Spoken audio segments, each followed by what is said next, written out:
حصريا على ألف ألف اف ام. الهبوب للأمير خالد الفيصل. الهبوب. هبت هبوب غربية تجتاح الأرض العربية، تجتث الأخضر واليابس لعيون الديمقراطية.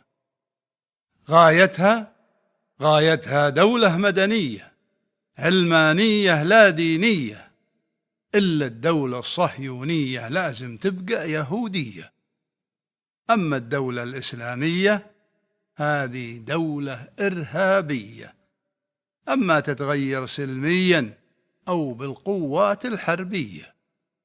والفوضى الخلاقة بدأت حسب العدالة الدولية، الفوضى صارت عربية والخلاقة للعبرية، والقضية صارت حنا ونستونا الفلسطينية.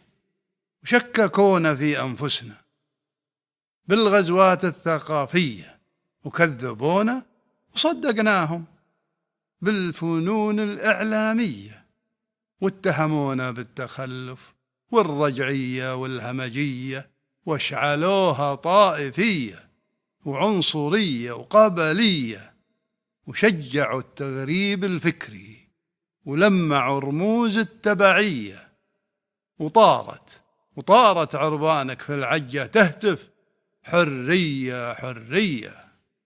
يا علماء الأمة افتوا واعطونا بدائل عصرية. الآخر فصل تشريعه على القيمة العلمانية، ونقلناها بكل سذاجة وسميناها تنويرية.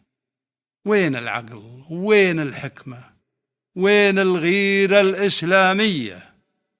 ليه النظام الإسلامي ما أوجدنا له آلية؟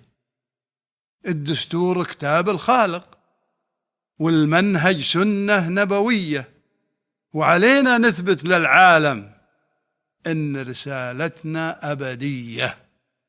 إبراهيم وموسى وعيسى ومحمد رسل البشرية علمونا أن السلطة أمن وعدل وإنسانية، وأن الشورى عين الحكمة، والشريعة ربانية، والله واحد ودينه واحد، والعقيدة توحيدية.